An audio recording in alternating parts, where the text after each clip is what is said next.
Given the trend to collect data through the new technology-enabled and social media methods available to us, are agencies and or clients now seeking people with different skill sets, or are they buying different sorts of companies, Johnny? We'll give you a quick plug. Okay. I just It was live already. Oh, it was live already. Sorry. There we go. Yes, now I think basically to be a good researcher, you still need the same skill sets. All we're doing is there are different ways of interacting with people. And I would argue that online gives you much more, well, many more strings to your bow and arrows in your quiver to be able to do that. To be a good researcher, I think you've got to have empathy. You've got to realise who those people are you are talking to, and be able to put yourself into their shoes, so to speak. Certainly, there are new learnings that researchers have to do. They have to adapt, and they have to take on the potentials of these new ways that people are interacting. Otherwise, they fall behind.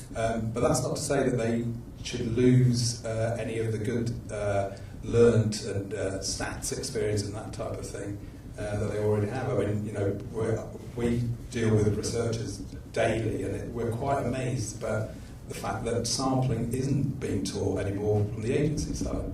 Our guys know more about conjoint, our guys know more about cluster analysis. It's just not there. It just doesn't seem to be coming through. But however, they are all on Facebook. They are all on these things. So you've got to weigh it up a little bit. And I would say you need to learn extra things, but not lose what we've already had traditionally. Come on, I've given you right. Have you acquired any interesting companies in the social media as a sample source sort of? Yes. People would like to know. Oh yes, we have indeed. But that allows us to, you know, some of the more difficult audiences that we found on a traditional panel. So it's a company called Peanut Labs, and we recruit through Facebook and through gaming on websites, social media websites like that. And it gives us an opportunity to pull in, particularly the younger generation, which are, you know, very bad at responding usually on a panel. So it helps us with that side of things, and certainly, you know, it gives us scope in another area of new business from our clients, because, you know, there's specific projects about that type of thing as well. Moving more broadly, Warren, do you find that companies, they're suddenly having to get into search engine optimization, they're having to get into social media marketing?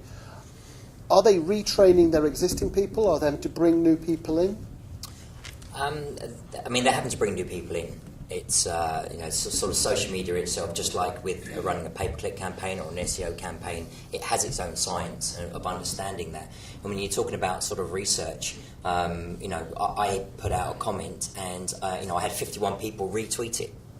So when you look at the keywords that are being used within that message, and it's being retweeted 51 times to an audience of God knows how many hundreds of thousands of people.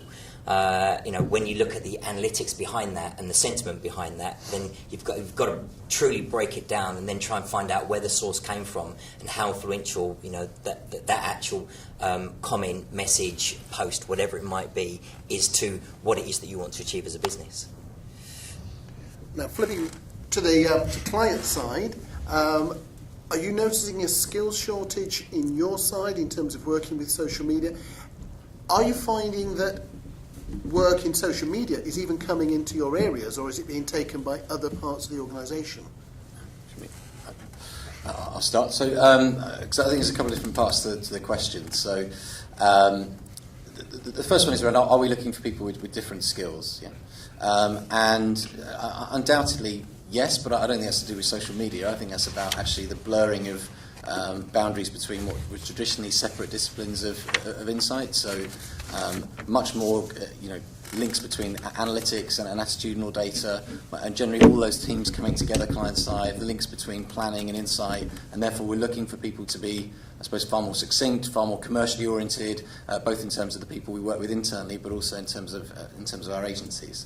So it comes to raise a question around social media. Where does it sit? How does it manage within you know, my own business? Well, at the moment it's quite fragmented, and I think that's one of the challenges that most companies have with social media. So generally, Our customer services guys have a very strong play in that because we have a Twitter presence and we use that as quite a strong customer service channel, so Orange Helpers.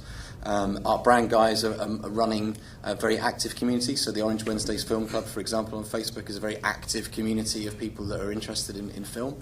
And similarly, our PR guys are interested in reputation, and we're interested in both from a competitor intelligence and also from a research point of view. The challenge is at the moment there's probably 4, 5, 6 people involved in the organisation looking at that data in a different way, and what we need to do, I suppose, is understand, do you centralise that and put that in one place, or is it actually the right thing to do that you all just accept it's a source that you use, but you use it for different purposes, whether it's for direct customer interaction or whether it's for understanding? I think you are slightly looking for new skill sets. I mean, the whole point of the research as a client-based company is to answer the so what, how is the business going to use it, what does it learn by it, and how is it going to change as a consequence of it. So given the sort of data sources that are coming in, it's how you interpret that in terms of a way that is packaged well for the company. Now, somewhere like LNG, sort of social media is in its sort of infancy and being developed. So yes, they're looking for anyone who can come in and sort of help them solve those types of problems. But looking, say, where I've worked before at Sky, where it's much more ingrained and because it's in the media and it does an awful lot more in that type of space, it sources information from every possible permutation, and the types of people it would use for the interpretation I don't think are any different than traditional types of researchers. It's using data and putting them in the way that is particularly useful. So I think it's the same sort of skill set. I don't see that it's sort of that distinct. Right, we're going to try to rattle through. Okay, we'll take it very quickly, and then we're going to rattle through. We've got 14 questions, and we're... Sorry, I just No. make a quick observation, but it does seem to me that the kind of research you're talking about is much more akin to media evaluation. In other words, you're looking at what's out there being published, rather than traditional market researchers about there going out and asking questions in order to understand how the market works. Just a thought. I mean, I think it's about thinking about the social media. Let's kind of take it either a new product launch or a new piece of above the line. So if we were to go back 10 years, and actually we'd all be reliant on our continuous ad tracking study that says actually what are my recall measures, my recognition measures, my prompted communication statements, etc., etc., etc. And for the most part, I expect most client-side businesses still have all that data. But actually what it also means is very quickly, if I launch, for example, the Traffic Warden campaign on T-Mobile, then yes, I am going to track that through my Synovate brand tracker. But I can also understand within a day how many hits it's had on YouTube. I can understand what the comments are on YouTube and what are the kind of things that people are saying. I can look at how many people have shared that on Facebook. I can look at how many people have shared the link on Twitter. That means almost by the Monday morning after it broke on Friday, we can have a very real sense as to broadly, how do we think this campaign's shaping up, rather than waiting for the next brand tracking data to arrive in 3 weeks' time? So, I think it's a sense of, so it's still the same purpose, which is understanding how has that campaign message landed with my target audience, what was the takeout, has it resonated, is it driving the salience for the campaign I wanted it to drive? And actually, I won't give my final verdict on that campaign until I've seen the representative quant data, but it does mean we've got a very quick read as to what is the consumer reaction. And probably that's the equivalent of 10 years ago. We'd have done a couple of quick and dirty groups over the weekend to go, oh, how's it landing? Do we need to change it, in flight? And actually now we use social media for that instead. So I think it's the same purpose. You just got to, make sure you don't throw the baby out with the bathwater and get rid of all the robust stuff and go, actually, it's all about social media now, because clearly it's not. It's just another source that we get to use.